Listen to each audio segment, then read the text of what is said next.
تو یہ پہلے تو کنسیپٹ کلیئر کریں، خدا آیا نہیں ہے، خدا ہمیشہ سے ہے، ہم اسے میتھمیٹیکلی ثابت کرتے ہیں۔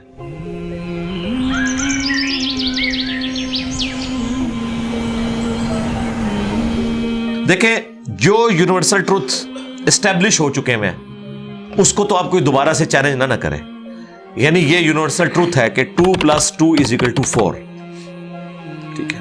اب اسے کوئی 5 یا 3 بنانے کی کوشش کرے تو ظلم پر مبنی کام کر رہا ہے۔ آپ دوبارہ سے ویل بھی انوینٹ کر لیں تب بھی یہ میتھمیٹیکل ایکویشن تو اپنی جگہ رہے گی۔ بالکل اس طریقے سے یہ چیز اسٹیبلش ہو چکی ہے کہ کائنات پہلے نہیں تھی تو آئی ہے۔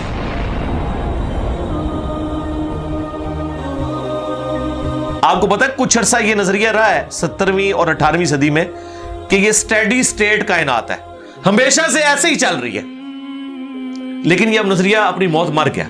ہم جس ایرا میں بیٹھے ہیں نا، یہ نظریہ ختم ہو چکا ہوا ہے، آج سے نہیں، بگ بینگ کے بعد سے ہی، جب وہ ہبل نے ٹیلیسکوپ کے ذریعے چیز دیکھی تھی 1920s میں، تو ہبل نے یہ دیکھا کہ کائنات میں جتنے بھی یہ اجرام فلکی ہیں، یعنی آسمان پہ جتنے آپ کو سیارے ستارے نظر آ رہے ہیں نا، ان میں ایک کامن چیز یہ ہے کہ سب ایک دوسرے سے دور جا رہے ہیں۔ اور اس کے لیے اس نے اسپیکٹرم جب ڈرا کیا، اسپیکٹرم جب گریجولی کسی چیز کا لائٹ کا اسپیکٹرم ریڈ کی طرف شفٹ ہو، اٹ مینز کہ وہ آپ سے دور جا رہی ہے۔ تو یہ چیز لاجیکل تھی کہ جب یہ دور جا رہی ہے تو اس کو ٹائم میں ریورس کیا جائے تو کسی ایک جگہ سے شروع ہی ہو، یعنی میں ہاتھ میں کچھ بالز پکڑوں اور انہیں یوں پھینکوں، سارے ایک دوسرے سے دور جائیں گے، اور یہ ایک یونیورسل ٹروتھ ہے کہ یہ دور اس لیے جا رہے ہیں کہ کہیں ایک جگہ سے یہ سٹارٹ ہوئے تھے۔ یہ تو ایک نیچرل چیز ہے۔ اچھا، انہوں نے کہا کہ اگر ہم ٹائم کو ریورس کریں اور ایسے پوائنٹ پہ پہنچ جائیں کہ جہاں سے یہ چیز سٹارٹ ہوئی تھی، تو اس کو سائنٹسٹ نے نام دیا کہ وہ ایک ایسا پوائنٹ تھا کہ جس کی ڈینسٹی انفینٹ تھی، نہ ختم ہونے والی، اور والیوم 0 تھا۔ والیوم 0 ہے اور ڈینسٹی انفینٹ ہے، اٹ مینز کریشن ایکس نہیں لو، عدم محض سے وجود، کچھ نہیں تھا تو یہ ہو گیا۔ اور پھر وہ کہتے ہیں کہ یہ جو بگ بینگ ہوا ہے، اس بگ بینگ کے بعد اگر 1 سیکنڈ کے ٹریلین حصے کے اندر بھی ذرا سی ڈسٹربنس آتی تو یہ کائنات وجود میں نہیں آ سکتی تھی۔ اور یہ تو صرف وجود میں آنے کی بات ہے، پھر جو billions of fine tunings planet earth کے اوپر موجود ہیں، ہر سیارے کے اعتبار سے ہیں، زمین کا سورج سے فاصلہ، پھر ان کی گریویٹیشنل فورس، ان کی موومنٹ، سپیڈ، یہ تو ایک پوری ایک سمجھ لیں ایک ایسی فیلڈ ہے جس میں انسان جا کے گم ہو جاتا ہے۔ ان ساری چیزوں کو کنسیڈر کر کے اسٹیڈی اسٹیٹ کائنات کی تھیوری تو ہوگی ختم اور بگ بینگ ہوگی اسٹیبلش۔ اب یہ تو ثابت ہو گیا کہ کریشن ایکس نہیں لو ہوئی ہے، یعنی انسان یا کائنات یہ پیدا ہوئے ہیں۔ پرابلم تب تھی آپ کے لیے جب آپ یہ مانتے کہ یہ بھی ہمیشہ سے ہیں، ہمیشہ سے انسان پیدا ہو رہے ہیں اور دوسرا اینڈ کوئی نہیں ہے۔ یہ تو مسئلہ حل کر دیا آپ کا سائنس نے، ان کا نہیں، کریشن تو ہوئی ہے۔ اب اس کا کریٹر ہے یا نہیں ہے، اس کے اوپر وہ آ کے بات کرتے ہیں۔ اب یہ جو فائن ٹیوننگز ہیں، ان کو سمجھنے کے لیے اتنے دماغ کی ضرورت ہے، اتنے برینز کی ضرورت ہے، ڈی این اے کے اسٹرکچر کو سمجھنے کے لیے، اس ہارمونی کو سمجھنے کے لیے، بنانے کے لیے نہیں سرکار، اتنے برینز لگ جائیں۔ آج تک ہم ڈسکوریز ہی کر رہے ہیں، یہ جتنے ہم چیزیں دریافت کرتے ہیں نا، وہ ہم قانون قدرت دریافت کرتے ہیں۔ یعنی اگر ہم نے یہ چیز ایکسپلور کر لی ہے کہ سورج مشرق سے نکلتا ہے، مغرب میں غروب ہوتا ہے ود رسپیکٹ ٹو زمین، ویسے تو غروب ہوتا ہی نہیں ہے نا، نکلتا ہے، تو یہ ایک فزیکل فینومینا ہے جو ہم نے ڈسکور کیا ہے۔ اس فینومینا نے سورج کو پیدا نہیں کیا، یہ کریٹر آف سن تو نہیں ہے، یہ اگر آپ کو پتا چل گیا۔ انڈے میں سے چوزا نکلتا ہے اور چوزا اتنے عرصے کے لیے انڈے کو آپ گرمائش میں رکھتے ہیں 22 دن کے لیے مرغی کے نیچے یا کسی مشین میں، تو اس انفارمیشن نے چوزے کو پیدا نہیں کیا، بلکہ یہ چوزے کے پیدا ہونے کے بارے میں انفارمیشن ہے۔ آپ اس کے اندر مزید چلے جائیں، جتنا ڈیپ ڈگ کرتے جائیں، الٹیمیٹلی آپ کی ایک انفارمیشن ایڈ ہوگی۔ یہ نہیں ہوگا کہ آپ کو یہ پتا چل جائے کہ اس نے پیدا کیا، وہ تو مرغی کو خود نہیں پتا جو پیدا کرنے والی ہے. کروکوڈائل کو, ایلیفینٹ کو یہ پتہ ہی نہیں میرے اندر کیا کیا کوالٹیز ہیں. جس کو یہ پتہ ہی نہیں میرے اندر کیا کوالٹیز ہیں, انسان کو نہیں پتا ابھی تک میرے اندر کیا کوالٹیز ہیں. یہ تو بھی سائنس تھوڑا بہت آپ کو ایکسپلور کر رہی ہے. تو کریٹر تو ہم ان کوالٹیز کے ہے ہی نہیں ہے. اور پھر پیچھے ایک برین اس اعتبار سے ہے کہ وہ ایک آرگنائز طریقے سے, اور یہ بھی چیز ڈیفینیٹلی فیزیبلٹی کے تحت آپ سمجھیں میتھمیٹکس میں اسٹیبلش ہو چکی ہے کہ یہ پورے ایک آرگنائز طریقے سے جو چیز چل رہی ہوتی ہے اس کے پیچھے ایک برین ضرور ہوتا ہے. برین کے بغیر یہ کوئی ڈیزائن کر نہیں سکتا. فزکس کا سیکنڈ آف تھرمو ڈائنامکس جو ہے کہ انٹروپی یا تو کانسٹنٹ رہتی ہے یا انکریز کرتی ہے, یعنی ڈس آرڈر. خدا نہ خواستہ یہاں پہ دھماکہ ہو جائے تو ہر چیز بکھر جائے گی. اس کے بعد دنیا کا کوئی دھماکہ دوبارہ اس کو اس حالت میں ارینج نہیں کر سکتا.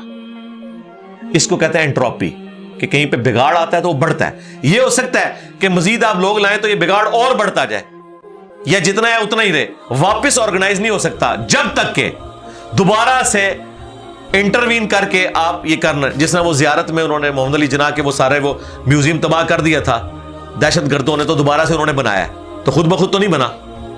دھماکے کے بعد تو سب کچھ خود بخود پھیل گیا تھا, لیکن دوبارہ اس جگہ پہ لانے کے لیے آپ کو بجٹ لگا ہے, برین لگا ہے, ایفرٹ پٹ کی ہیں, پھر جا کے وہ آرگنائز ہوا ہے. تو اس کا مطلب ہے آرڈر بنانے کے لیے برین چاہیے ہوتا ہے, ڈس آرڈر کے لیے کوئی مسئلہ نہیں, اور ڈس آرڈر کے بعد دوبارہ آرڈر بن جائے اس کے لیے برین چاہیے. سرکار یہ کون سا ڈس آرڈر ہے, یہ کون سا بگ بینگ ہے؟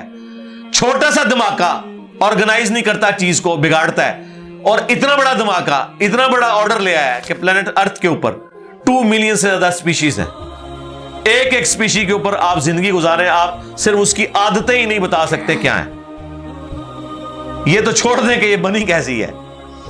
تو یہ تو ایک نہ ختم ہونے والا سلسلہ ہے. تو یہ برین تو اسٹیبلش ہے. اب اگلا سٹیپ یہ ہے کہ یہ جو برین ہے, وہ رچرڈ ڈاکنز بھی کہتا ہے نا دا گاڈ ڈیلوژن میں, جب فریڈ ہائل کا جملہ اسے کوٹ کیا گیا نا, فریڈ ہائل ایک بہت بڑا سمجھے فلاسفر بھی تھا, سائنٹسٹ بھی تھا. اس نے کہا تھا کہ انسان کا بن جانا خود بخود یہ اسی طرح کا فینومینا ہے, یہ اس سے بڑھ کر کمپلیکس فینومینا ہے کہ کوئی شخص یہ کلیم کرے کہ کوئی ہوائی جھکڑ ٹورنیڈو چلا اور اس نے کوڑے کباڑ کے ڈھیر سے مٹیریل اٹھایا اور ایک بوئنگ 747 تیار کر دیا. یہ دنیا کا کوئی پاگل بیوقوف آدمی بھی یہ بات نہیں مانے گا. اس کو چھوڑ دے, ایک بال پوائنٹ بننے کو کوئی نہیں مانے گا. تو اس نے کہا اس سے کمپلیکس چیز انسان ہے, اس کو تم یہ مانے ہو کہ خود بخود بن گئی ہے بغیر کسی برین کے. اچھا, تو اس کا جواب آپ کو پتا ہے رچرڈ ڈاکنز نے کیا دیا؟ اس نے ایک چیپٹر بنایا, اس کی ہیڈنگ رکھی دا الٹیمیٹ بوئنگ 747. اس نے کہا پھر سب سے بڑا بوئنگ 747 تو گاڈ ہے. آپ یہ کہہ رہے ہو کہ انسان اتنا کمپلیکس ہے کہ خود بن نہیں سکتا کسی کے بنائے بغیر, تو جو اس کو بنانے والا ہے وہ تو اس سے زیادہ کمپلیکس ہے, وہ تو الٹیمیٹ بوئنگ 747 ہے. اگر اتنا مشکل انسان ڈی این اے اسٹرکچر والا یہ آپ کہتے ہو خود نہیں بنے گا, اس کو کوئی بنائے گا, تو جس نے اسے بنایا ہے وہ تو اس سے زیادہ کمپلیکس چیز ہے, تو اس کا بھی کوئی کریٹر ہونا چاہیے. تو ہم نے کیا کہا تھا, رکو ذرا صبر کرو, for the sake of argument ہم تمہاری بات کے ساتھ ایگری کرتے ہیں, لیکن آگے چل. ہاں, وہ جو کریٹر ہے جس نے ہمارے کریٹر کو بنایا ہوگا تو یقیناً وہ ہمارے کریٹر سے بھی زیادہ کمپلیکس کریٹر ہوگا, تو پھر اس کا بھی کوئی کریٹر ہونا چاہیے. اب تو قیامت تک لگا رہا ہے, یہ ایکویشن کہیں ختم نہیں ہوگی تا وقت کہ کوئی ایک کریٹر ایسا ہو جسے کسی نے نہ بنایا ہو. تو وہی تو ہے لم یلد ولم یولد. سورہ اخلاص میں ہی تو ڈیفینیشن ہے, لم یلد ولم یولد. سرکار یہ آپ کو میتھ سمجھا سکتی ہے, یہ آپ کو فزکس سمجھا سکتی ہے. یہ کتنی بڑی ڈیفینیشن ہے. ہم نے بچپن میں ایسے ہی یاد کر لیا کہ نہ اس کا کوئی باپ ہے نہ کوئی بیٹا. نہ, یہ تو ہم ایک اخلاقی سے ترجمہ کر رہے ہیں نا. تو ایکچوئل ترجمہ ہے کہ نہ وہ خود کسی سے نکلا ہے نہ اس سے کوئی نکلا ہے, وہ ہمیشہ سے ہے. اس لیے بخاری مسلم میں حدیث ہے کہ تمہارے پاس شیطان آتا ہے نا تو کہتا ہے پہاڑوں کو کس نے بنایا؟ تم کہتے ہو اللہ نے. پوچھتا ہے درختوں کو کس نے بنایا؟ کہتا ہے اللہ نے. تم کہتے ہو اس کو جواب کے طور پر جب وہ سوال پوچھتا ہے. پھر مختلف سوال کرتا ہے, تم اللہ کہتے ہو. اینڈ پہ وہ کہتا ہے اللہ کو کس نے بنایا؟ اب تم نے کہنا ہے پھر اس پہ قل هو اللہ احد اللہ الصمد لم یلد ولم یولد ولم یکن لہ کفوا احد. ذرا نبی علیہ السلام تو اتنا ہی کہہ سکتے تھے نا. آپ کو اللہ تعالیٰ نے ہماری ہدایت کا امام بنایا, ٹھیک ہے. لیکن بعد میں جب یہ میتھمیٹیکل ایکویشنز, سائنٹیفک ڈسکوریز اور یہ یونیورسل ٹروتھ انسانوں کو اللہ تعالیٰ نے دریافت کروائے ہیں, تو اب ہم بڑی آسانی سے اس کو مزید ایکسپلین کر سکتے ہیں کہ اگر کوئی کریٹر کا کریٹر ہے تو اس کا بھی کوئی کریٹر ہوگا. اور یوں یہ ایک سمجھ لے نہ ختم ہونے والا سلسلہ شروع ہو جائے گا. یہ آپ کو اچھا اب آپ سوچ رہے ہو کہ یہ کیوں ماننا پڑے گا کہ کوئی ایک ایسا ہونا چاہیے کہ جس کا, یہ اس لیے ماننا پڑے گا کہ دوسری طرف ایکویشن جو ہے وہ فزیکلی میرے سامنے موجود ہے کہ میں ہوں, کریشن موجود ہے. اگر ایک تھیوری ہوتی نا کہ نہ کریشن ہوتی نہ کریٹر تو ہمیں کوئی چیز مجبور نہیں کرتی تھی. اب ہماری مجبوری یہ ہے کہ کائنات ہمارے سامنے ہے, ہم زندہ مخلوق ہیں, ہم سب کچھ دیکھ رہے ہیں, کریٹڈ چیزیں موجود ہیں, تو دوسرے اینگل پہ ہمیں جانا پڑے گا اور الٹیمیٹلی کسی ایک کریٹر پہ رکنا پڑے گا, کوئی کریٹر نہ ہو اس کا. اس لیے میں نے اپنی ویڈیوز میں بارہا کہا ہے, اگر آپ مجھ سے پوچھیں کہ اللہ تعالیٰ کی کون سی ایسی کوالٹی ہے جو امیجنیشن سے باہر ہے, جس کی آپ کو مثال بھی نہیں بیان کر سکتے. دیکھیں اگر اللہ تعالیٰ کہتا ہے میں سنتا ہوں دیکھتا ہوں, تو ہم اس کا ایک دھندلا تصور لا سکتے ہیں کہ میں بھی سنتا ہوں اور دیکھتا ہوں, اگرچہ میرا ادھار کا ہے, اللہ کا ذاتی ہے, میرا لمیٹڈ ہے, اللہ کا ان لمیٹڈ ہے, میرا ڈیپینڈنٹ ہے, اللہ کا انڈیپینڈنٹ ہے. ہر چیز کو آپ امیجن کر سکتے ہیں, لیکن اللہ کی جو یہ کوالٹی ہے کہ وہ ہمیشہ سے ہے, کبھی کوئی وقت ایسا نہیں تھا کہ وہ نہیں تھا. یہ ایک ایسا اندھا کنواں ہے, یہ وہ کانسیپٹ ہے کہ جس میں آپ غرق بھی ہو جائیں آپ کو اس کا کوئی سرا نہیں پکڑائی دے گا, ٹھیک ہے. اور یہ اللہ کی ایسی کوالٹی ہے. بہرحال یہ کوالٹی تو ہم اللہ کے ساتھ شیئر نہیں کر سکتے, لیکن جو اس کی دوسری کوالٹی ہے کہ وہ ہمیشہ کے لیے ہے, اس نے دیکھیں آپ کو شیئر کر لیا اپنے ساتھ, خالق اور مخلوق کے فرق کے ساتھ ہمیشہ کی زندگی اس نے جنت میں آپ کا مقدر کر دی ہے.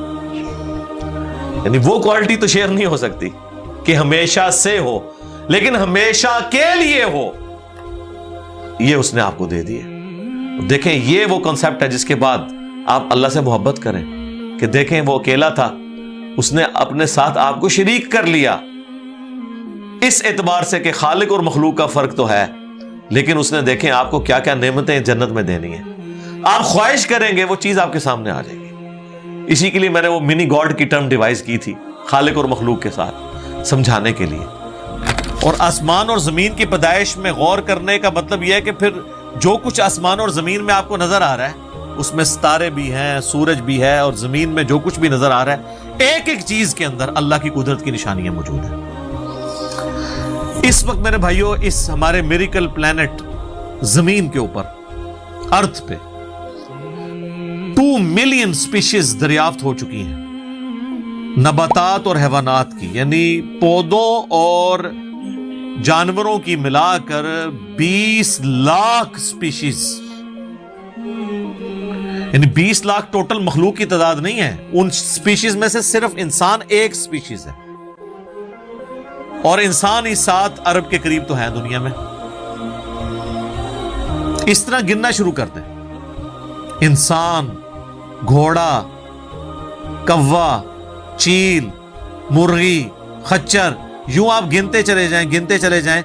انسان کے علاوہ جتنے بھی اس روئے ارض پہ آباد ہیں چیزیں, چاہے وہ جانوروں میں سے ہوں چاہے وہ نباتات پودوں میں سے ہوں, تو ان کی سپیشیز 20 لاکھ ہیں. اور یہ ابھی وہ ہیں جو دریافت ہوئی ہیں. اور سائنٹسٹ ہمیں بتاتے ہیں کہ 1 اسکوائر انچ بھی اس زمین کا ایسا نہیں جہاں پہ کوئی لیونگ تھنگ نہ ہو. 1 اسکوائر انچ یعنی انچ بائی انچ کا جو ڈبہ ہے نا, اتنی جگہ بھی ایسی نہیں ہے جو خالی ہو کسی زندہ مخلوق سے. آپ یہ کہیں گے ہوا میں کچھ نہیں نظر آ رہا, جناب نہ نظر آنے والی مخلوق ہے جو خوردبین سے آپ کو نظر آ جاتی ہے. ایون خوردبین کے ذریعے اگر ہم اپنے جسم پہ دیکھیں نا تو یہ بیکٹیریاز ہی بیکٹیریا نظر آئیں گے جو ہمارے جسم سے خوراک حاصل کر رہے ہیں، لیکن ابھی دیکھنے میں تو نہیں نظر آتے، بہت چھوٹے ہیں، 1 اسکوائر انچ بھی ایسا نہیں ہے جہاں کوئی لیونگ تھنگ نہ ہو۔ تو سپیشیز کی تعداد پھر ایک سپیشیز کی کس لیول تک ہوگی؟ صرف انسیکٹس، کیڑے مکوڑے زمین پہ اتنے ہیں کہ زمین پہ بسنے والے ہر انسان کو اگر 20 کروڑ کیڑے دے دیے جائیں، یہاں 100+ لوگ بیٹھے ہوئے ہیں، آپ میں سے ہر ایک کو میں کہوں کہ 20 کروڑ آپ کے 20 یعنی 200 ملین ہر بندے کو میں کیڑے الاٹ کرنا شروع کروں اور 7 ارب انسانوں کو الاٹ کر دوں، تو اس سے زیادہ انسیکٹس ہیں صرف روئے ارض کے اوپر۔ یہ کیلکولیٹر فیل ہو جائے گا، آپ ذرا 200 ملین کو ملٹیپلائی کریں 7 بلین کے ساتھ، 1 بلین جو ہے نا وہ اتنا بڑا فگر ہے کہ اگر کوئی شخص 24 گھنٹے گنتی گنتا رہے، 25 سے 30 سال چاہیے 1 ارب گنتی گننے کے لیے۔ ظاہر ہے دن رات میں 86,400 سیکنڈ ہے، ہر سیکنڈ میں بھی 1 دفعہ گنے تب بھی آپ 1 لاکھ تو پورا نہیں کریں گے، اور باقی کام بھی بیچ میں کرنے ہیں، وہ سب کچھ بھی چھوڑ دیں تب بھی آپ کو اتنا ٹائم چاہیے۔ روزانہ 1 لاکھ دفعہ بھی گنتی آپ گن لیں تو کئی سال چاہیے 1 ارب پورا کرنے کے لیے۔ تو یہ 7 ارب انسان، اور ہر انسان کو 20 کروڑ 200 ملین کیڑے، آپ ذرا یہ کیلکولیٹ کریں، اور یہ تو ان کی تعداد ہے۔ ابھی تو ہم یہ ڈسکس ہی نہیں کر رہے میرے بھائی کہ ایک سپیشیز کے اندر اللہ تعالیٰ نے جو کوالٹیز رکھی ہوئی ہیں وہ کیا ہے۔ میں اکثر مثال دیتا ہوں ڈریگن فلائی کی، انسان کو تو چھوڑ دیں بہت کمپلیکس ہے، یہ جو ہیلی کاپٹر ہم جسے کہتے ہیں، ایک چھوٹا سا آپ سمجھ لیں کیڑا ہے ہوا میں اڑنے والا، اس کے ایک ڈھیلے کے اندر 25,000 آنکھیں ہیں، اور آپ دیکھ لیں وہ جس انڈے سے نکلتا ہے نا وہ بال پوائنٹ کے نقطے جتنا انڈا ہے۔ زمین و آسمان کی مخلوقات مل کے کوئی انڈا ایسا نہیں بنا سکتی جس میں سے ڈریگن فلائی نکل آئے۔ مرغیاں جو انڈے دیتی ہیں، کبوتر جو انڈے دیتے ہیں، ان میں سے ان کے چوزے نکلنا وہ تو ان امیجنیبل ہے، وہ تو کچھ سوچ نہیں سکتا۔ زمین و آسمان کی ساری مخلوقات مل کے ایک بیج ایسا نہیں بنا سکتی جس کو زمین میں بویا جائے اور وہ 6 ارب گنا بڑا درخت بن جائے۔ تو جو کام کرنے سے نہیں ہو سکتا وہ خود بخود کیسے ہو سکتا ہے؟ اور اس کریشن کا کلائمیکس انسان ہے۔ انسان پہ ہی بات کی جائے نا تو 1 گھنٹہ چاہیے، انسان کو جو اللہ نے کوالٹیز دی ہیں جس کا اسے خود بھی نہیں پتا۔ اچھا مجھے بتائیں جن کوالٹیز کا ہمیں خود ہی نہیں پتا کہ ہیں ہمارے اندر، تو کتنا کوئی بیوقوف ہوگا کہ وہ کہے کہ یہ کوالٹیز میں نے خود اپنے اندر رکھ لی ہیں یا میرے ماں باپ نے رکھی ہیں۔ ہمارے تو ماں باپ کو بھی نہیں پتا ان چیزوں کا، آج جو ہمیں سائنس بتا رہی ہے۔ 1 لاکھ دفعہ روزانہ ہمارا دل دھڑکتا ہے، 1 لاکھ دفعہ، بغیر کسی پمپ کے، بغیر کسی ایکسٹرنل فیول کے، 1 لاکھ دفعہ، 1 لاکھ دفعہ۔ اچھا، اور 1 لاکھ دفعہ دھڑکنے کے بعد وہ 10,000 لیٹر خون پمپ کرتا ہے ہماری نسوں میں، ہر بندے کے۔ ایک انسان کے جسم میں جو نسوں کی لینتھ ہے نا، یہ آپ کی جو نروز ہیں، خون کی نالیاں، اس کی لینتھ اتنی زیادہ ہے کہ ایک بندے کی اگر صرف نسیں جوڑی جائیں تو زمین کے 2.5 چکر لگ سکتے ہیں۔ 40,000 کلومیٹر زمین کا سرکمفرنس ہے، 1 لاکھ کلومیٹر 2.5 چکر زمین کے لگ سکتے ہیں۔ ان ساری نسوں میں خون کا پہنچنا اور وہ خون اپنے اندر آکسیجن لے کر جائے، ایک خلیے تک پہنچنا، اور خلیے کی تعداد سینکڑوں میں، ہزاروں میں، لاکھوں میں، کروڑوں میں، اربوں میں نہیں ہے۔ 100 ٹریلین سیلز ہر انسان کے اندر موجود ہیں۔ 1 ٹریلین 1000 ارب کے برابر ہے، 1000 بلین کے برابر، اور 1 ارب میں نے آپ کو بتا دیا کتنا بڑا ہے۔ تو 100,000 ارب ہر بندے کے جسم میں خلیے ہیں۔ تو سائنٹسٹ کہتے ہیں یہ تو آپ حساب کر ہی نہیں سکتے، آپ کو بس مختصر بتا دیتے ہیں کہ انگلینڈ جیسے 30 ملک ہوں اور ان 30 ملکوں میں صرف درخت ہی اگے ہوئے ہوں، اور ان درختوں کے جتنے پتے ہوں گے نا اتنے ایک جسم میں خلیے ہیں۔ اور خلیے یہ نہ سمجھے کہ وہ ایسی کوئی چیز ہے. ایک خلیے کے اندر اتنے سسٹم ہے کہ نیو یارک سٹی جتنی جگہ چاہیے اگر ہم ایک خلیہ ہمیں بنانا پڑ جائے, جو کچھ اس کے اندر سسٹمز موجود ہیں, سوچ نہیں سکتا. بس انسان پھر یہی کہہ سکتا ہے اللہ اکبر کبیرہ والحمدللہ کثیرہ وسبحان اللہ بکرۃ واصیلا. ابھی اسٹرانومی کی فیلڈ میں جائیں تو بندہ پاگل ہو جاتا ہے. آج تو ہمیں ٹیلیسکوپ کے ذریعے کیا کچھ پتا چل چکا ہے. ناسا کی رپورٹس تو آئے دن ڈسپلے ہوتی رہتی ہیں, اس میں میری ویڈیوز بھی آتی رہتی ہیں.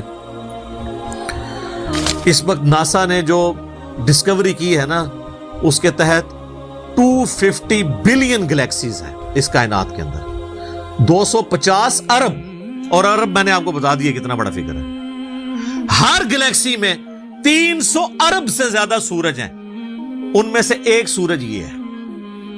اس طرح کے 300 ارب سورج صرف ہماری گلیکسی ملکی وے میں ہے, اور یہ ایک گلیکسی ہے, اور اس طرح کی 250 ارب گلیکسیز اور ہیں. اور یہ سائنٹسٹ کہتے ہیں کہ اتنا بڑا فگر ہے کہ دنیا میں جتنے سمندر ہیں ان کے کنارے پر ریت کے ذروں کی تعداد ہے نا, اس سے زیادہ سٹارز اور پلانٹس اس کائنات کے اندر ہیں. تو کیلکولیٹ ہی نہیں کر سکتا. اور یہ وہ چیز ہے جو انہوں نے کیلکولیٹ کی ہے. لوگ کہتے ہیں انہوں نے گنے کیسے ہوں گے, وہ ایک تھوڑا سا ایریا کنسیڈر کرتے ہیں, اس کے بعد اوور آل لے کے اسے ملٹیپلائی کر دیتے ہیں. یعنی اگر میں آپ کو بتا دوں کہ باسکٹ کا سائز اتنا ہے, اس میں اتنے انڈے آتے ہیں, تو یہ ہمارا حال جو ہے اس میں کتنے انڈے آئیں گے, تو آپ کہیں گے جی اس حال کا سائز بتائیں, اسے ملٹیپلائی کر کے کیلکولیٹ کر لیتے ہیں. وہ یہ نہیں ہوتا کہ وہ ایک ایک کر کے گنتے ہیں, ورنہ تو ان کو بھی لاکھوں سال چاہیے گننے کے لیے. اوور آل کیلکولیشن وہ کر لیتے ہیں. تو یہ ایک الگ سے ایک ٹاپک ہے بہت بڑا. اب یہ رات اور دن کا آنا جانا یہ کوئی چھوٹا معاملہ ہے؟